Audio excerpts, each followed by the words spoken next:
BCom second year के प्यारे बच्चों, आज हमारे पास है अजय माला इंग्लिश की और हिंदी की।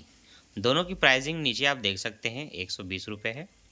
तो बिलासपुर में ये 120 रुपये में मिल रहा है। इस पर कुछ डिस्काउंट भी होती है, तो लगभग आपको ये 100 या 110 रुपये पड़ जाएगी जब आप सारे विषय लेंगे तो, या ज़्यादा से ज़्यादा लेंगे तो। जैसे 5-6 स्टूडेंट एक साथ गए, सभी ने अपने अपने लिए यही सारे विषय लिए, तो इसमें डिस्काउंट काफ़ी हो जाता है। तो आज हम जानेंगे कि इंग्लिश में क्या क्या आएगा, क्योंकि बहुत सारे बच्चे कमेंट कर रहे हैं कि इंग्लिश लैंग्वेज के लिए बताइए कि उसमें क्या क्या पढ़ें, क्योंकि दोनों ही चेंज हो चुके हैं और दोनों में बच्चे बहुत कन्फ्यूज है कि क्या आएगा क्या नहीं आएगा। तो फिर भी अपने अनुभव के आधार पर जो जो एग्ज़ाम में आ सकते हैं वो मैंने टिक लगाया है, जो सभी यूनिवर्सिटी के बच्चों को पढ़ना चाहिए, खास करके बीकॉम को। जो बीए के लिए होगा वो बीए के लिए इंपॉर्टेंट है बताऊँगा, जो बीकॉम के लिए होगा वो बीकॉम के लिए। ठीक है, तो चलिए स्टार्ट करते हैं वीडियो को बिना किसी देरी के। सबसे पहले हम समझेंगे इस कोर्स के पूरे क्या बोलते हैं इसको, ब्लूप्रिंट को, कि कैसे एग्ज़ाम में किस तरह से क्वेश्चन आने हैं, पूरे इंडेक्स को समझते हैं। तो आप देखेंगे कि सबसे इम्पॉर्टेंट है यूनिट 5। इस यूनिट 5 में ना पूरे 27-25 नंबर के क्वेश्चन आने वाले हैं। मतलब अगर आप केवल यूनिट 5 की तैयारी करते हैं तो आप इंग्लिश में पास हैं, क्योंकि पास होने के लिए मिनिमम आपको 27 लाने ही होते हैं, या एटलीस्ट 30 नंबर लाने होते हैं। इतना तो लाना ही है, लेकिन आप थोड़ा थोड़ा इज्जत या सम्मानजनक नंबर चाहिए तो 30 या 32 या 35 ले आओ, 35 ले आओ, 35 है ना। तो इसके लिए क्या करना है, सबसे पहले आपको वोकैबलरी की में जाना है। वोकैबलरी में बहुत सारी चीज़ें हैं। आपका फिल इन द ब्लैंक्स है, टेंस के पूरे फिल इन द ब्लैंक्स हैं, आपके वोकैबलरी है जिसमें एंटोनिम्स, सिनोनिम्स और सारे वॉइस वगैरह सारे सेंटेंस इसमें भर के मिलेंगे, सारे वोकैबलरी मिलेंगे। इन सबका मिला करके कैसे कैसे तैयारी करना है अभी हम डिटेल से चर्चा करेंगे। इसमें टोटल आपको 25 नंबर पाने हैं।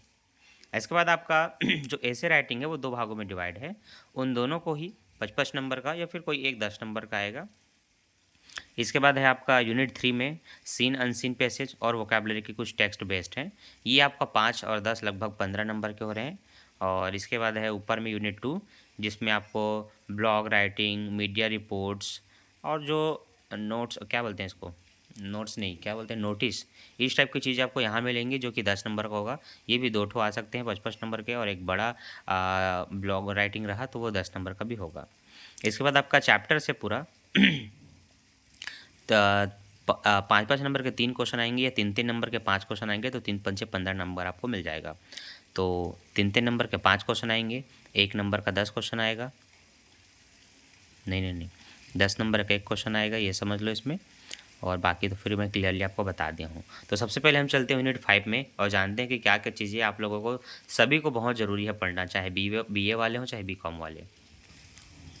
यूनिट 5 ग्रामर सेक्शन में हम आ चुके हैं। यहाँ पर आप देखेंगे इसमें सेंटेंस को करेक्ट कीजिए, ठीक है। और बहुत ही प्रकार के भिन्न भिन्न टॉपिक आपको मिलेंगे। तो मैं आपको इम्पॉर्टेंट टॉपिक को लेकर के चलता हूँ, जो आपके एग्ज़ाम के लिए बहुत ज़्यादा ज़रूरी है। ये जितना भी आप देख रहे हैं ये सब आपको देख लेना है कि आपकी यूनिवर्सिटी ने इनमें से पिछले साल क्या पूछा है। बाकी जो कंफर्म आता है वो मैं बता दूँ, जैसे कि ये arrange the word to make affirmative sentence, ठीक है। मतलब सेंटेंस को ऐसे बिखेर के देगा, हर वर्ड्स को अलग अलग जगह पे देगा, और आपको इनको एक अफर्मेटिव सेंटेंस में लिखना है। लाइक आई यू लिखा है तो आई लाइक यू हो जाएगा ये, जिसका आंसर आप यहाँ पर देख सकते हैं, ठीक है। फ्रेंच आई स्पीक फ्रेंच हो जाएगा, तो आई स्पीक फ्रेंच लिखा है। इसके लिए आपको थोड़ा बहुत टेंस आना चाहिए, टेंस की नॉलेज होनी चाहिए। अगर आपको टेंस की नॉलेज है तो इनको आप इजीली सुधार सकते हैं, लेकिन जिन लोगों को नहीं पता वो बिल्कुल इनका आंसर याद कर सकते हैं कि इसी सेंटेंस को किस तरह से जमा करके लिखना है, ठीक है। तो यहाँ से आपके इंपॉर्टेंट क्वेश्चन शुरू होते हैं, जो कि पूरे सीरीज से पूरे चलते जाएंगे, जिसमें पूरे वॉइस आएंगे, नरेशन आएंगे, ठीक है, चेंज द वॉइस, सब चीज़ इसमें शामिल रहेगा। टेंस के भी सेंटेंस रहेंगे, मॉडल्स के भी रहेंगे। ये सारी चीज़ें आपको पढ़नी है, ये पूरे ग्रामर के अंतर्गत ही आती हैं, ये जितना भी आप देख रहे हैं, ठीक है। और मैं यही सलाह दूंगा कि सभी अपने पास अजय माला रखिए और उससे पढ़िए जो आपके एरिया में मिलता होगा, क्योंकि उसमें ज़्यादा अच्छे से देगा कि आपके एरिया के अनुसार क्या आपके लिए इंपॉर्टेंट है, ठीक है। सबको इसी से नहीं पढ़ना है, जिसके एरिया में जो प्रचलित होगा उससे पढ़िए, लेकिन उसका थोड़ा छानबीन कीजिए, रिसर्च कीजिए कि उससे आता है कि नहीं, ठीक है। क्योंकि हम बिलासपुर में बैठे बैठे पूरे छत्तीसगढ़ का ब्यौरा नहीं कर सकते, ना बता सकते कि सब में क्या क्या आएगा। जो मुख्य यूनिवर्सिटी होती है जैसे कि रायपुर, बिलासपुर, दुर्ग, बस्तर, सरगुजा, इनकी मैं बता देता हूँ कि इसमें क्या क्या आता है ना, दुर्ग वगैरह का। बाकी तो अलग अलग कई क्षेत्र हैं जहाँ पर विशेष रूप से जो वहाँ प्रचलित होगी उसके पुस्तकों से आपको पढ़ना है। ठीक है। इस तरह के खाली स्थान आएंगे जिसमें सम, एनी या ए अंदा का प्रयोग करना होगा। यहाँ पर आप देख रहे हैं, तो इस टाइप की चीज़ें आपको बिल्कुल पढ़नी है, याद रखनी है। ये पूरा भरा हुआ है, ये पूरा पेज ना खचाखच इससे भरा हुआ है। ठीक है। इनफ, टू और टू का सो दैट का उपयोग होगा, मैनी, मच और सम का उपयोग होगा, है ना। इस टाइप के पूरे 5 नंबर की, ये 3 नंबर की, ये करके पूरे 25 नंबर के ग्रामर में एक साथ ये पूरा आता है। आपके क्वेश्चन पेपर में आपको दिखाऊंगा, जो मेरे शॉर्ट वीडियो वाले सेक्शन में अपलोड हो जाएगा मेरे इसी चैनल पे, तो आप लोग बिल्कुल देख सकते हैं उसको। ठीक है। तो ये पूरा आपने ग्रामर देखा। ठीक है। आगे बढ़ते हैं। ये पूरा जो कॉम्प्लेक्स सेंटेंस है, चेंज द वॉइस है, ये सारी चीज़ें आपको मिलेंगी और ये आपको कंप्लीट पढ़ना है इसमें से, ग्रामर सेक्शन से। ठीक है। ओके, आगे बढ़ते हैं अब हमारे फर्स्ट यूनिट की ओर, जहाँ पर आपको क्वेश्चन आंसर देखना है। तो हम अपने यूनिट 1 में हैं, जिसमें पोयम ने जो पोयम है वो लाइफ के बारे में है। तो इसमें से क्या क्या आ सकते हैं अगर ये आपको जानना है, तो सबसे पहले तो आपको हर चैप्टर के लेखक का नाम याद रखना है और चैप्टर का नाम, क्योंकि इनके ऑब्जेक्टिव भी मिल जाते हैं। ठीक है। अब इसके आधार पे जो इनके क्वेश्चन इंपॉर्टेंट बनते हैं वो मैंने टिक लगाया है।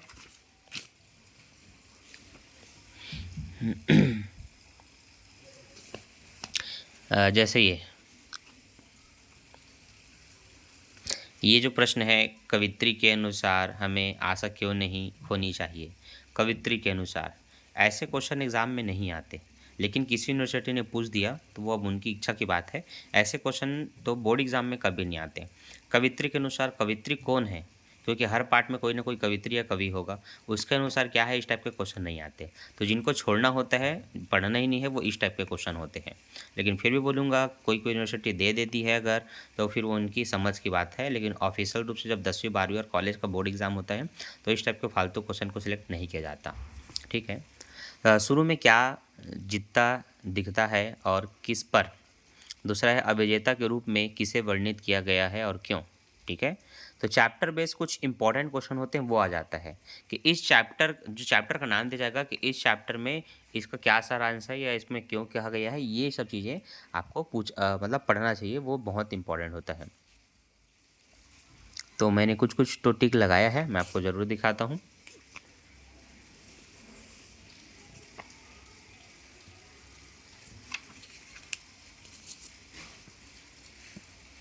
ये आप देख सकते हैं, पोर्स 2 से मैंने लगाया है।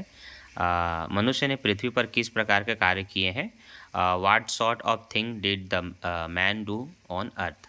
इस टाइप के क्वेश्चन है, जिसको रविन्द्रनाथ टैगोर ने लिखा है। तो ये आपको पढ़ना है, ये आपके लिए इंपॉर्टेंट है। दूसरा भी मैंने लिखा है, हवाई संदेश वाहक की गलती क्या थी।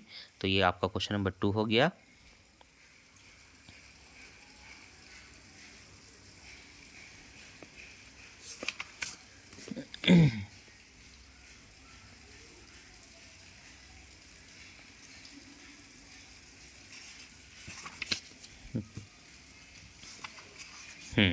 अगले आपका जो पोएम 3 है, उसमें लेखक का नाम है कमल दास। ठीक है, इसको भी याद रखिएगा। इनके कुछ महत्वपूर्ण क्वेश्चन होंगे जो मैंने दिए होंगे, और अगर नहीं दिए हैं तो फिर कोई बात नहीं। कविता का वक्ता है आज दुनिया कुछ ज़्यादा ही मेरी अपनी है, उसका कहने का क्या मतलब है। ठीक है, तो नहीं है। पेज नंबर 16 में एक क्वेश्चन मिला मुझे, जिसमें लिखा है नारायण के अनुसार अमेरिकी अंग्रेजी की क्या विशेषताएं हैं। ये इम्पॉर्टेंट लगा, इसको टिक लगा लीजिएगा, इसको ज़रूर पढ़िएगा। और उन्हीं का ही दूसरा क्वेश्चन चौथा नंबर का है, अमेरिकी अंग्रेजी के प्रति नारायण के दृष्टिकोण पर चर्चा डालिए। पेज नंबर 30 में आपको क्वेश्चन नंबर 4 पढ़ लेना है कि लोकतंत्र को बनाए रखने में रुचि रखने वालों के लिए J.S. मिल काक्य निषेधाज्ञा थे। इस टाइप के जो क्वेश्चन हैं, जो कि लोकतंत्र से संबंधित है, एग्ज़ाम में आते हैं, इनको आपको बिल्कुल पढ़ लेना है। इसी के साथ साथ क्वेश्चन नंबर 9, भाईचारा क्या है, बंधुता प्राप्त करने में क्या बाधाएं हैं, इनको आपको पढ़ लेना है। अब हम नोटिस राइटिंग की ओर आगे बढ़ चुके हैं। पेज नंबर ये 50 है। अब यहाँ पर हम आपको कुछ IMP बताएंगे, उसको आपको पढ़ लेना है। तो नोटिस में आपको फर्स्ट वाला देख लेना है, और आपका तीसरा वाला आपको देख लेना है, और पांचवा भी आप लोग देख सकते हैं। ठीक है, पढ़ करके कि किस टाइप से इसको लिखना है। और ये एग्ज़ाम में 4 से 5 नंबर के आते हैं। अगर बात करें ब्लॉग राइटिंग की, तो ब्लॉग राइटिंग में आपको कम्युनिकेशन स्किल वाले को देख लेना है, सोशल डायनेमिक को देख लेना है, और हेल्थ और फिटनेस का तो 10वीं से ही आना स्टार्ट हो गया है, तो ये तीसरा इंपॉर्टेंट टॉपिक है जो आपको देख लेना है। ऑर्गेनिक फार्मिंग के बारे में भी पूछा जा सकता है, तो ये कुछ 2 चीज़ें बहुत इंपॉर्टेंट है ब्लॉग राइटिंग में, ये आपको देख लेना है। अगर 10 नंबर का एक आना है तो वो यही हो सकते हैं आपके एग्ज़ाम में, ठीक है। अच्छे से पढ़ लेना है इनको। अनसीन पैसेज का तो कोई जवाब नहीं है, कहीं से भी कुछ भी उठा करके दिया जाता है, और सभी यूनिवर्सिटी में सब में अलग अलग ये दिया जाएगा। तो इसमें से जो मुझे इम्पोर्टेंट लगता है मैं वो बताऊंगा, बाकी आप सभी अनसीन को आप सभी को एक बार ज़रूर देख लेना है कि किसके उत्तर कहाँ कहाँ छिपे हुए हैं और कैसे इसको याद करना है, इसके आंसर क्या है, ठीक है। देखिए, मुझे तीसरा इंपॉर्टेंट लगा इसलिए मैं तीसरे को गोला लगा चुका हूँ, मतलब ये आपको ज़रूर देख लेना है। इसी तरह मैं आगे आपको और बताता हूँ। चौथा भी मैंने इम्पॉर्टेंट टिप लगाया है, this is an age of science, ये वाला आपको पूरा पढ़ लेना है अनसीन को। ये पांचवा जो मैंने टिक नहीं लगाया है, नॉलेज ऑफ ग्रामर, पर मुझे लगता है ये आ सकता है, तो इसकी प्रैक्टिस आप ज़रूर कर लेंगे। ये 9th नंबर का आप देख रहे हैं, इसका भी पूरा प्रैक्टिस कर लेना है आपको। और 18 नंबर का भी है। और यहाँ से आपका वोकैबलरी स्टार्ट हो रहा है, तो वोकैबलरी में तो सब कुछ आपको देखना है। इसमें सिनोनिम्स के क्वेश्चन रहेंगे और इस तरह से बगल में आंसर भी दिए रहेंगे। बस आपको सिनोनिम्स का ज्ञान होना चाहिए ताकि आप उसके दिए गए आंसर में से किसी एक का चयन करके अपने सिनोनिम्स को पूरा कंप्लीट सही बनाएं। सिनोनिम्स, एंटोनिम्स, ठीक है, ये सब दिया रहेगा और अलग से ऐसा पूछा भी जाएगा, ठीक है। जैसे कि एक्सचेंज दे दिया तो उसके कोई 2 सिनोनिम्स आपको लिखने होंगे, ठीक है। तो एक्सचेंज को और क्या बोल सकते हैं, इसका 2-2 आंसर इसमें दिया हुआ है। तो इस तरह से आपको इसको पूरा कंप्लीट पढ़ लेना है। इसमें कुछ भी मैं नहीं कहूँगा कि ये बस पढ़ो इसको छोड़ो, सबको पढ़ो, क्योंकि इसमें से अलग अलग 5 नंबर के, 3 नंबर के बना बना के दिए जाते हैं आपके सेकेंड ईयर में, ठीक है। तो जो बच्चे पास होना चाहते हैं वो आँख मूंद के नहीं, आँखें खोल करके खुद पर विश्वास करके, मुझ पर विश्वास करके पूरे वोकैबलरी और पूरे ग्रामर को पढ़ लेना है, क्योंकि उसी में आपकी नैया पार होनी है। बाकी पीछे जो बताया है उनका तो क्या आएगा उम्मीद नहीं है, लेकिन जो भी मैंने बताया है उनमें से क्वेश्चन बिल्कुल फंसना है और ये आपको पूरा पढ़ लेना है। आपके वोकैबलरी का, एनोनिम्स का, सिनोनिम्स का, ये पूरा भरा हुआ है पूरा मटेरियल। अब यहाँ से एंटोनिम से स्टार्ट हो रहा है, तो एंटोनिम्स के पूरे मटेरियल्स आपको मिल जाएंगे यहाँ पर। सभी यूनिवर्सिटी ने पूछा है, सबका आप यहाँ नाम देख सकते हैं, सरगुजा, बस्तर, बिलासपुर, बीकॉम, रायपुर यूनिवर्सिटी, सब ने पूछा है, क्योंकि सबका क्वेश्चन यहीं से बनता है, ठीक है। तो ये चीज़ें आपको पूरी कंप्लीट तैयारी करनी है और इसमें आपका अच्छा नंबर आता है, ठीक है। इसके बाद आपका ये राइटिंग ऐसे जो यूनिट 4 है, इसमें से तो बहुत सारे टॉपिक हैं जो आपके लिए इम्पोर्टेंट है, पर जैसे कि ट्रू फ्रेंडशिप है, ठीक है, टेक्नोलॉजी एंड ह्यूमन की रिलेशनशिप है, और ये इंडियन प्लूरल कल्चर, और ये मैग्नीफुल लाइफ, वैसा मीनिंगफुल लाइफ, ये कुछ कुछ मैंने एमपी टिक लगाया है, इनको आपको देख लेना है। आगे बढ़ते हैं। Role of women in society, ठीक है, ये आप देख सकते हैं, ये भी उसी का एक हिस्सा है जो 2 पार्ट में डिवाइड थे, उसमें से ये दूसरा पार्ट है उसका।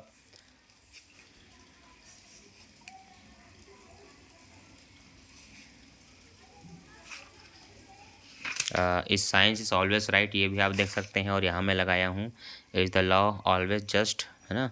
तो ये कुछ इंपॉर्टेंट टॉपिक होते हैं, सोशल टॉपिक है जो एग्ज़ाम में पूछे जाते हैं।